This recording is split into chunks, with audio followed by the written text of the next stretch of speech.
बहुत समय पहले की बात है। एक गांव में गौतम बुद्ध सम्मेलन कर रहे थे। तभी उनके पास एक किसान आया और बोला, महात्मा, मेरी किस्मत बहुत खराब है। मैं जो भी काम करता हूँ सब बिगड़ जाता है। मैं एक किसान हूँ और बहुत मेहनत करता हूँ। मेरी जो भी फसल होती है सब खराब हो जाती है। मैं परेशान और दुखी रहता हूँ। कृपया आप मेरी सहायता करें।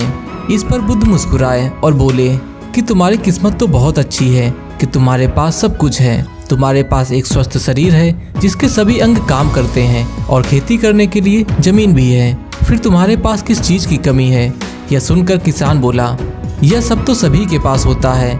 मेरे पास भी है और सभी गांव वालों के पास भी, लेकिन वह सब सुखी हैं क्योंकि उनकी फसल हर वर्ष अच्छी होती है और मेरी खराब हो जाती है। आप मुझे कोई उपाय या मंत्र दें जिससे मेरी किस्मत चमक जाए। इस पर बुद्ध मुस्कुराए और बोले कि मंत्र तो मैं तुम्हें अवश्य दूंगा, लेकिन क्या तुम्हें पता है कि तुम्हारे खेत में खजाना है? वह किसान बोला, क्या मेरे खेत में खजाना है? तो कहाँ पर है? मुझे बताइए, मैं उसे निकाल लूंगा। तब बुद्ध ने कहा, वो खजाना ऐसे नहीं मिलेगा।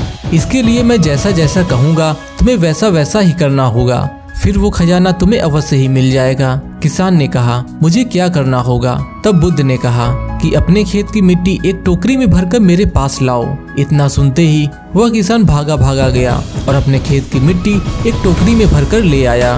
बुद्ध ने कहा, अब 1 महीने बाद तू अपने खेत की खुदाई करना और जब तू अपना पूरा खेत खोद लोगे तो उसकी एक टोकरी मिट्टी भरकर मेरे पास ले आना। किसान से रहा नहीं गया और वह बोला, अगर वह खजाना मेरे खेत में ही है तो कृपया आप मुझे बता दें कि वह कहाँ पर है। मैं उसे अभी खोदकर निकाल लूंगा। इतना इंतजार करने की क्या जरूरत है? बुद्ध ने कहा, हर काम का एक समय होता है और वह कार्य अगर उसी समय पर किया जाए तो उसका फल बहुत अच्छा मिलता है। अगर तुम अभी वह खजाना निकालने की कोशिश करोगे तो तुम्हारे हाथ में कुछ भी नहीं आएगा। वह किसान महात्मा बुद्ध को प्रणाम करके वहाँ से चला गया। वह दिन भर बड़ा बेचैन रहा और उसे रात को खजाने के ही सपने आते और वह पूरा दिन खजाने के बारे में ही सोचता रहता। वह खेतों में बैठा रहता और सोचता कि जब उसे खजाना मिल जाएगा तो वह अमीर बन जाएगा। 1 महीने के बाद अपने खेत से मिट्टी लेकर महात्मा बुद्ध के पास पहुंचा और कहा, महात्मा, यह मेरे खेत की मिट्टी है। अब आप मुझे बता दें कि वह खजाना कहाँ है ताकि मैं उसे खोदकर वहां से निकाल लूं। तब महात्मा बुद्ध ने कहा कि तुम अपने खेत को जोतो और जब तुम उसे पूरी तरीके से जोत लोगे तो उस खेत की एक टोकरी मिट्टी मेरे पास लेकर आना। वह किसान बोला कि हे बुद्ध, पूरा खेत जोतने की क्या जरूरत है? अगर आप मुझे बता दें कि वह खजाना कहाँ पर है तो मैं वहीं पर खोदकर उसे पूरा निकाल लूंगा। तब बुद्ध ने कहा कि खजाना खेत को जोतने के बाद ही निकलेगा। अगर तुम खेत को नहीं जोतोगे तो खजाना भी बाहर नहीं आएगा। किसान महात्मा बुद्ध को प्रणाम करके वहां से चला गया। उसने अपना पूरा खेत जोत दिया और एक बार फिर से अपने खेत की एक टोकरी मिट्टी लेकर महात्मा बुद्ध के पास पहुंचा। महात्मा बुद्ध ने कहा, अभी तुम्हारा खेत अच्छी तरीके से नहीं जुता है, एक बार फिर से अपने खेत में हल चलाओ। किसान बोला, मेरे पास बैल नहीं है, मैंने स्वयं ही अपना पूरा खेत जोता है। बुद्ध ने कहा, एक बार फिर से परिश्रम करो, इस बार परिश्रम का फल तुम्हें अवश्य ही मिलेगा। किसान ने फिर से एक बार अपने पूरे खेत में हल चलाया और एक टोकरी मिट्टी लेकर महात्मा बुद्ध के पास जा पहुंचा। महात्मा बुद्ध ने कहा, अब ठीक है, अब तुम्हें एक दूसरा काम करना है। अपने खेत में अब तुम जो भी फसल उगा सकते हो उसके बीज डालो। किसान से रहा नहीं गया। वह बोला, आपने तो खजाने की बात की थी, अब यह फसल की बात बीच में कहां से आ गई?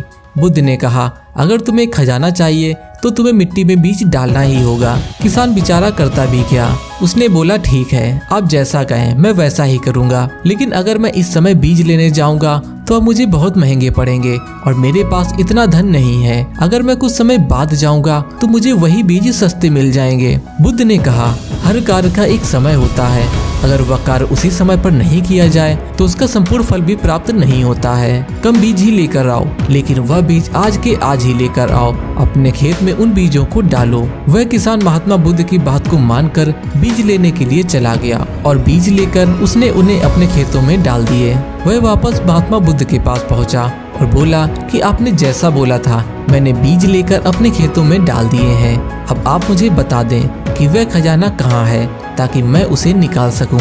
बुद्ध ने कहा, अब तुम्हें एक काम करना है, उसके बाद खजाना तुम खुद ही देख पाओगे। तुमने जिन बीजों को अपने खेत में डाला है उनकी अच्छी तरह से देखभाल करनी है।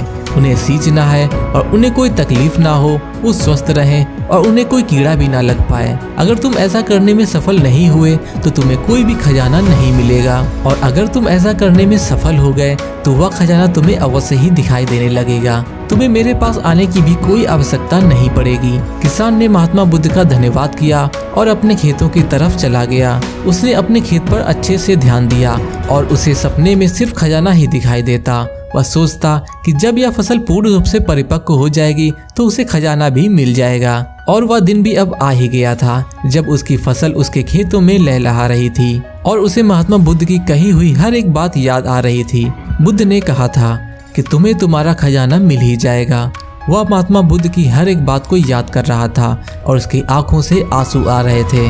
खजाना जो जमीन के अंदर था वह बाहर आ चुका था। उसके जैसी फसल पूरे गांव में किसी की भी नहीं हुई थी। उसकी उस फसल से उसके सभी कर्जे उतर गए और उसकी फसल देखकर पूरे गांव में बस उसी की तारीफ हो रही थी। इतना सब होने के बाद वह खुद को रोक नहीं पाया और वह महात्मा बुद्ध के पास जा पहुंचा। बुद्ध के चरणों में बैठकर बोला, आपने मुझे जो बताया था वह मुझे मिल गया है, लेकिन मुझे यह बात पता नहीं चल रही कि वह खजाना मुझे पहले क्यों नहीं मिला। तब महात्मा बुद्ध ने कहा कि हमेशा अपनी किस्मत को दोष देना सही नहीं होता। पहले तुम अपनी किस्मत को सही करने में लगे थे जबकि वह पहले से ही सही थी। तुम अपने काम को सही से नहीं कर पा रहे थे और तुम चाहते थे कि तुम्हारे कर्म किए बिना ही तुम्हें फसल का लाभ मिल जाए, खजाने की लालच में ही सही, लेकिन तुमने जब सही समय पर सही कार्य किया तो तुम्हें उसका फल भी मिला। अब तुम यह बात जान गए होगे कि हमारा सबसे बड़ा खजाना हमारा शरीर ही है और इसी शरीर से हम दुनिया की हर वो चीज पा सकते हैं जिसे हम चाहते हैं। जो लोग अपने कर्म पर विश्वास नहीं करते वह कभी भी अपने लक्ष्य को हासिल नहीं कर पाते। उम्मीद है दोस्तों आपको ये कहानी काफी पसंद आई होगी। आपके जो भी सुझाव हैं कमेंट सेक्शन में हमारे साथ जरूर साझा करें। मिलते हैं ऐसे ही मोटिवेशनल स्टोरी के साथ, तब तक के लिए अपना ध्यान रखें।